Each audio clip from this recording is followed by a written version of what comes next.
Moi qui pensais que le mariage de Sansa et Tyrion était déprimant.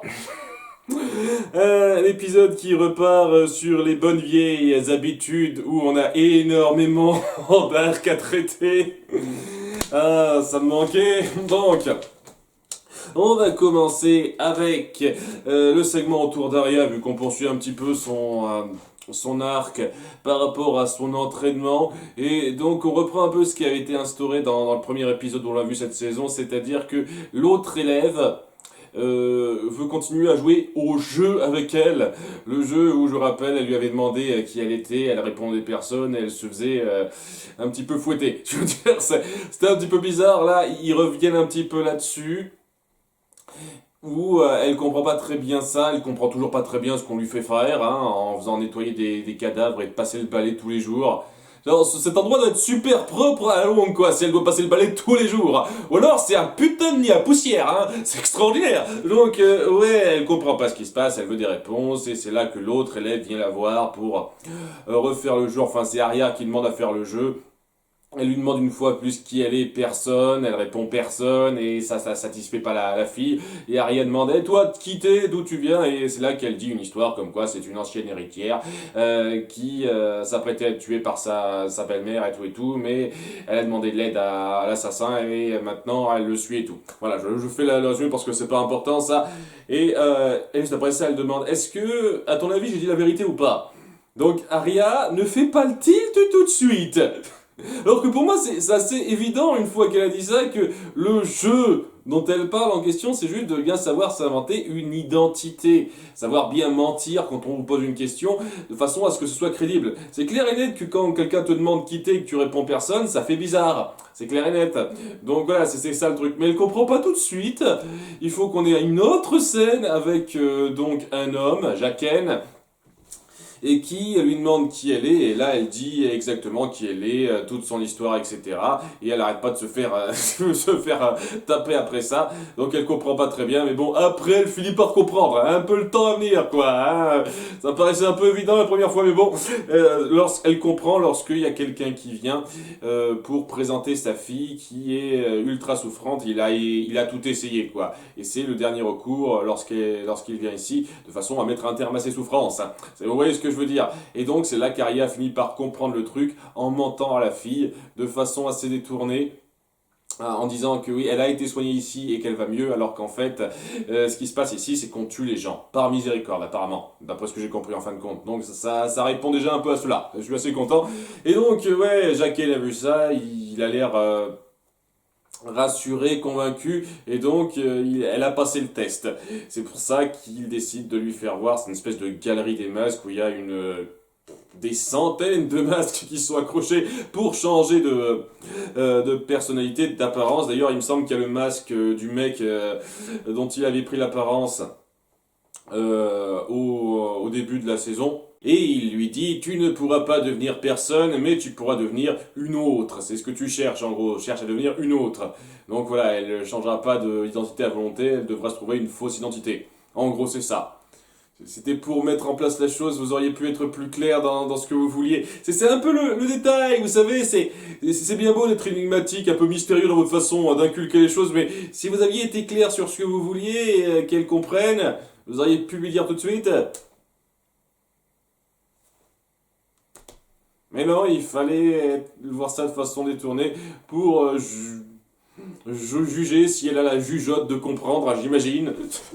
C'était bizarre ce détail, mais bon, en dehors de ça, ça allait, c'était pas mal. Bien, on va suivre aussi énormément de trucs, quasiment tout le monde presque. On va suivre également Tyrion et donc Jorah qui sont en chemin, alors que Jorah cache une fois de plus qu'il a été infecté par la léprose. Et c'est là qu'il y a des petites conversations, ils se racontent un petit peu leur vie. Surtout, il y a pas mal d'informations que Jorah ignorait, quant au fait que, par exemple, il a trahi sa famille et tué son père pour s'enfuir. Donc ouais, c'est pas un grand représentant des Lannister qui sera pratique de garder un otage ou quelque chose comme ça. Et il lui apprend aussi que son père, le commandant Mormont, est mort.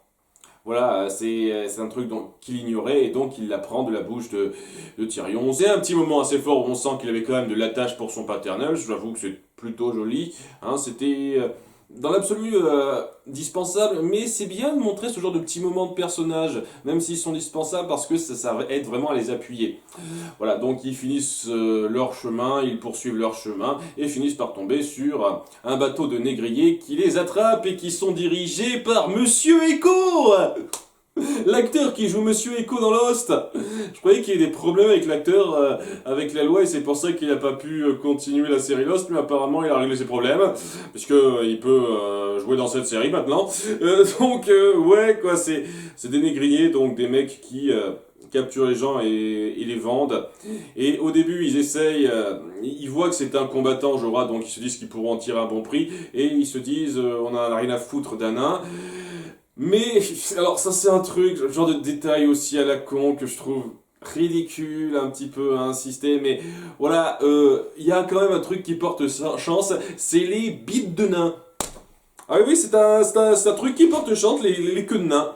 C'est une espèce de porte-bonheur, c'est quelque chose qui se vend bien dans certains marchés. Il fallait qu'on assiste sur cette partie-là, hein, vous savez, ça aurait pu être n'importe quelle autre partie du corps, hein, mais non, il fallait qu'on dise bien la bite de nain, hein.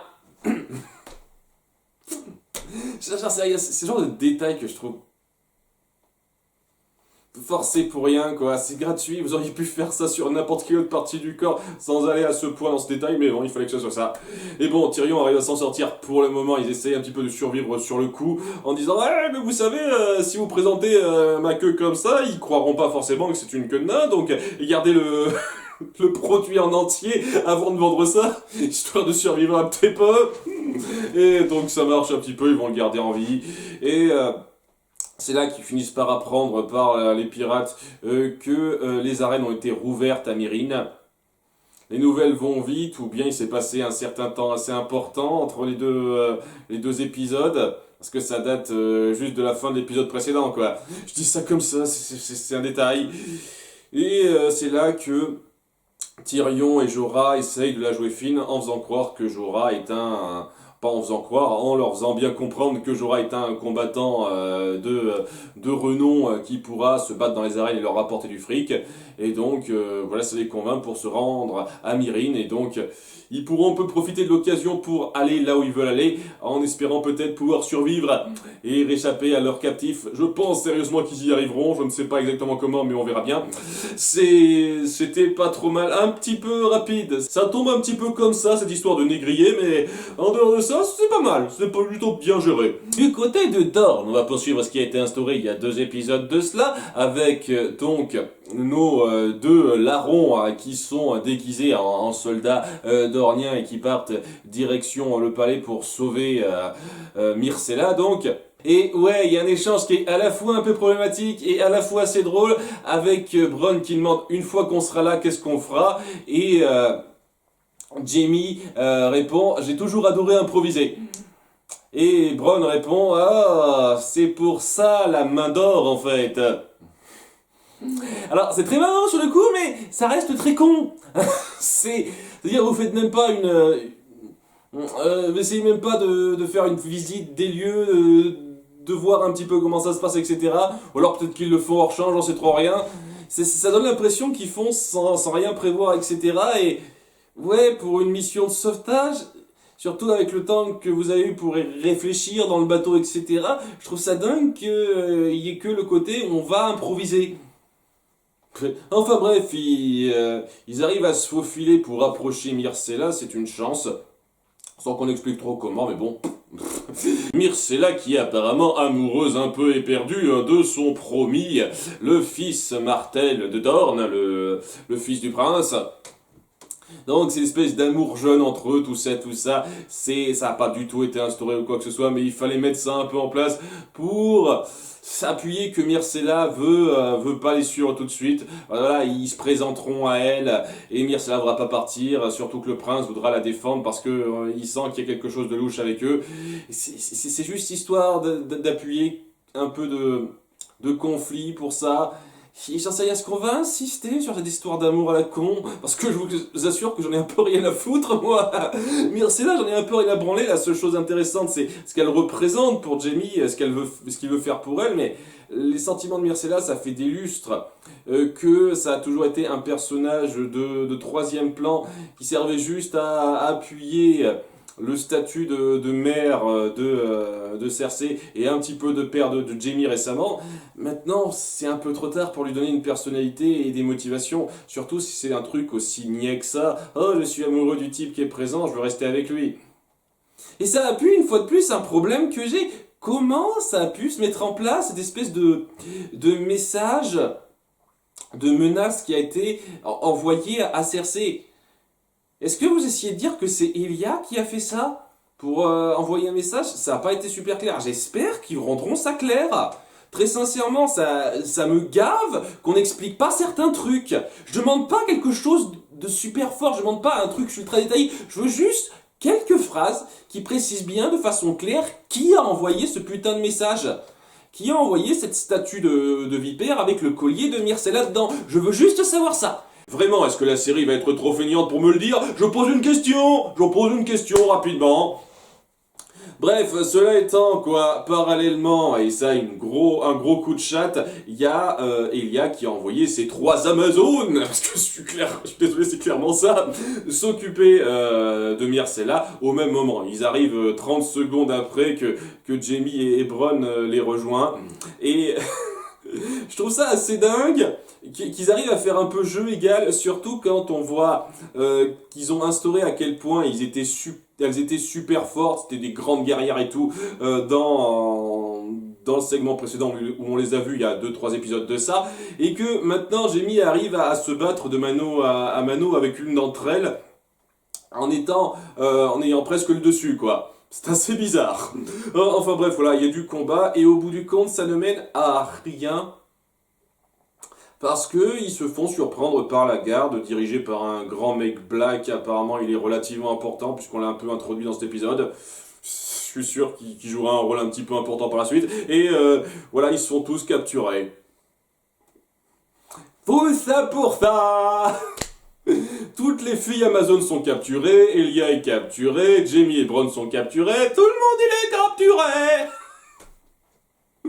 Waouh, c'était bien la peine de mettre en place des espèces de missions, cette espèce de double mission entre Elia et Jaime pour que ça se règle rapidement comme ça, quoi. Mais voilà, ils sont fait repérer, ils sont capturés. Là, ça devrait être la guerre avec les Lannister, maintenant qu'on a vu que Jaime essayait de kidnapper sa fille. Logiquement, il devrait y avoir des répercussions, des représailles. On verra peut-être. Le prince de Dorne a l'air d'être quelqu'un de très sympa, hein, de très sage, qui cherche pas à trop embêter les autres, quoi. Donc on verra un petit peu ce qu'il en est par rapport à ça. Et apparemment, il a l'air d'être touché par l'amour entre son fils et sa future belle-fille. Genre, c'est un des rares moments de naïveté et d'innocence qu'on peut voir, un truc comme ça, si vous voulez. Est-ce que cette union, ce couple, va vraiment être mis en avant comme ça? Parce que je vous jure, je les trouve sans intérêt. Enfin bref, voilà, ça se termine là. C'était pas très intéressant ça. Et ça termine un peu ce qui avait été instauré avec Bronn et Jaime en queue de poisson, de façon pas satisfaisante du tout, hein. Alors bien entendu, c'est pas terminé, puisqu'ils sont capturés, donc ils feront sans doute certaines choses pour se tirer de là, j'imagine. Je vois mal Jaime finir comme ça, enfin peut-être, sait-on jamais. Mais voilà, c'était pas non plus... Il n'y avait pas grand-chose de percutant là-dedans. Et si c'était pour aller pas plus loin que ça avec ce conflit que vous avez mis en place, ben c'était pas la peine de développer à ce point ce début d'arc, il y a 2 épisodes de ça, où on se centrait beaucoup sur Jaime et Bronn qui venaient et où on prenait le temps de mettre en place cette relation avec les filles Amazon, quoi. C'était pour faire ça, ouh. Le détail, quoi, c'est le segment le moins réussi pour moi. Bien, alors il nous reste 2 gros segments. Le premier à Port-Réal avec Cersei, qui donc reçoit Baelish, qui est enfin revenu pour lui envoyer son rapport, lui faire son rapport. et qui est un petit peu en conflit avec la foi militante qui est sur place maintenant, et qui le voit d'un mauvais œil parce que la prostitution, ce n'est pas catholique, ou ce genre de conneries. Hein. Ça, voilà, une fois de plus, je suis pas particulièrement fan de ça. Faut voir comment vous allez mettre en place le conflit, mais le plus important autour de ça, c'est que oui, on va avoir déjà une petite conversation entre Baelish et Cersei qui veut s'assurer qu'il est encore de son côté. Et oui, Baelish essaye vraiment de la jouer finaux par rapport à ça en donnant des informations sans se mouiller là-dedans. C'est-à-dire qu'il sait que Sansa est à Winterfell et il sait très bien qu'elle pourra rien y faire, Cersei. Mais vraiment, il fait ça de façon à pouvoir être sûr de conserver sa confiance pour l'instant. Donc c'est plutôt intelligent de sa part, en lui conseillant de laisser la guerre se faire entre Stannis et Bolton pour l'instant, et de s'attaquer à celui qui restera. J'imagine que c'est le genre de choses où il compte faire un peu comme ce qu'il avait fait avec Eddard, c'est-à-dire oui, comptez sur moi et aux soldats que j'aurais payés pour vous accompagner, comme ça je vous tuerai dans le dos. C'est un truc de ce genre-là, j'imagine. Donc ouais, c'était pas mal, c'était vraiment pas mal ça, la part de Baelish. Je trouve que c'est le personnage qui arrive à mieux s'en sortir, à rester un peu constant dans sa mentalité je trouve qu'il passe très bien. En tout cas, ouais, Cersei est toujours dans sa quête de faire chier la famille Tyrell parce qu'elle veut pas que Marjorie sorte avec son fils comme on lui a prédit qu'elle apporterait la ruine sur sa famille, tout ça, tout ça. Donc elle finit de mettre en place son piège, comme quoi il y a un procès qui va pas tarder à survenir autour de Loras pour bien savoir si oui ou non il est coupable de pédérastie. Je sais pas si on dit ça comme ça. Il y a Olenna qui rapplique après avoir répondu au courrier de sa petite fille pour essayer d'arranger les choses, mais Cersei joue la sourde oreille et vraiment fait l'innocente en disant oh on verra bien, il sera certainement déclaré non coupable lors de début de procès, du pré-procès, je sais plus exactement comment on dit ça, à venir, et il y aura pas de problème, rassurez-vous Olenna. Hein, on sent vraiment que la tension s'accentue entre elle et Cersei ne prend pas de gants, ce qui n'est pas très réfléchi. J'ai le sentiment qu'elle essaye vraiment de se mettre Tommen dans la poche en allant un petit peu trop direct, un petit peu trop brut de décoffrage. J'ai le sentiment que par la suite, ça pourrait amener Tommen à ne pas être de son côté. Mais enfin bon, on verra, pour l'instant, c'est pas encore parti là-dessus. Et donc, ouais, comme Olenna voit que elle pourra pas trop discuter avec elle est partie en mode connasse qui veut s'en prendre à la famille Tyrell. En dépit du fait que la famille Tyrell lui fournit pas mal de choses, j'imagine qu'après ce qui va se passer, elle comptera plus trop Cersei, mais elle s'en fout, hein, ce qu'elle veut c'est sortir Marjorie de sa vie, hein, on sent clairement que c'est ça. Donc ouais, le pré-procès a lieu, où Loras nie évidemment toute activité homosexuelle, on fait venir Marjorie à la barre pour qu'elle témoigne en disant que elle aussi en est certaine, les autres mentent, elle est sûre que son frère n'est pas homosexuel, et c'est là qu'on fait venir un des amants qu'il a eu, qui couchait avec Loras alors qu'elle était un peu là. Elle les a vus ensemble, l'histoire de témoigner comme quoi, en fait, Loras ment, c'est vraiment un homosexuel, ce qui est vrai, et comme quoi Marjorie l'a vu, ce qui est vrai aussi. Et donc voilà, c'était une manœuvre de la part du maître des moineaux, il me semble que c'est comme ça que ça s'appelle, et qui s'appelle ce type, et de Cersei pour les faire juger tous les deux, maintenant qu'ils aient un vrai procès par rapport à ce sur quoi on les accuse. Au passage, est-ce que le mec qui a avoué avoir couché avec Loras devrait pas être lui aussi mis en procès, vu qu'il a avoué être homosexuel?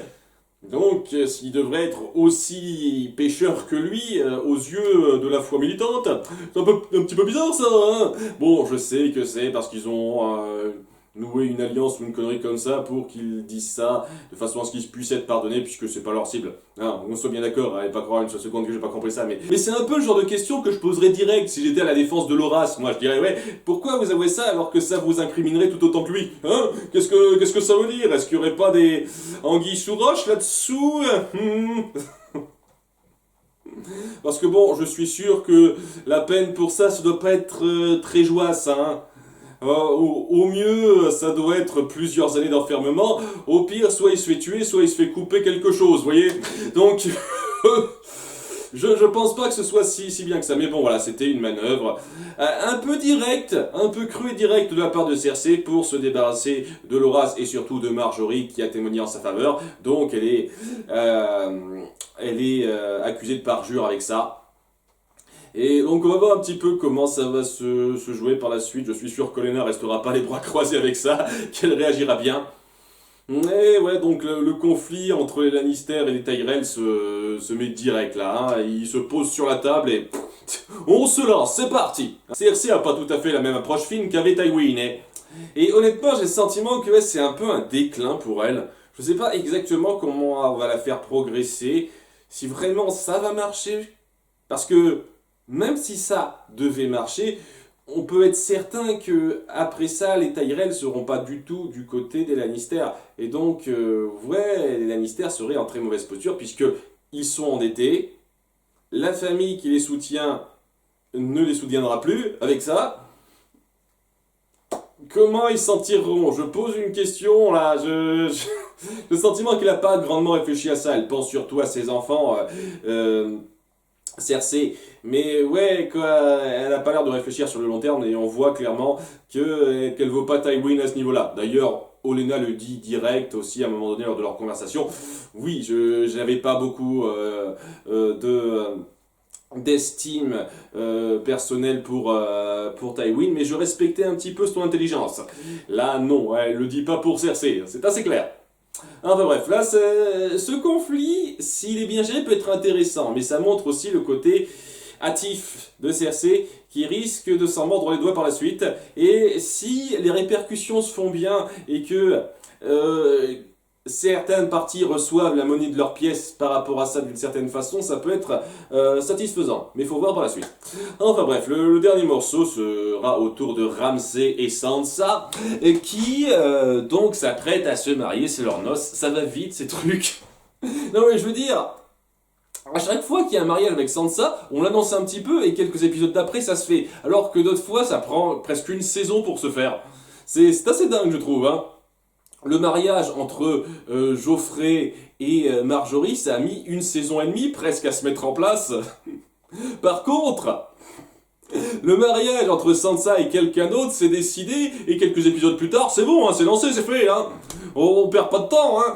Donc ouais, c'est parti, le mariage entre Ramsay et Sansa a lieu. Il y a une petite scène entre Sansa et Miranda qui est toujours aussi jalouse d'elle et qui essaye de lui faire peur parce que oui, Ramsay c'est quelqu'un qui a des goûts particuliers. Sansa essaye de se montrer forte une dernière fois en disant oui, je vous ai piqué votre amoureux, faites avec, vous pouvez rien y faire. Histoire de dire va te faire foutre connasse, tu crois que tu me fais peur? C'était histoire de montrer encore qu'elle sait être forte, faire un peu face par rapport à la situation qui l'attend, même si on sent que ça va pas être génial. Et c'est donc là qu'a lieu le mariage de Sansa et Ramsay. Et c'est le vide intersidéral de la joie. Mais vraiment, hein, c'est-à-dire le truc le plus formel au monde.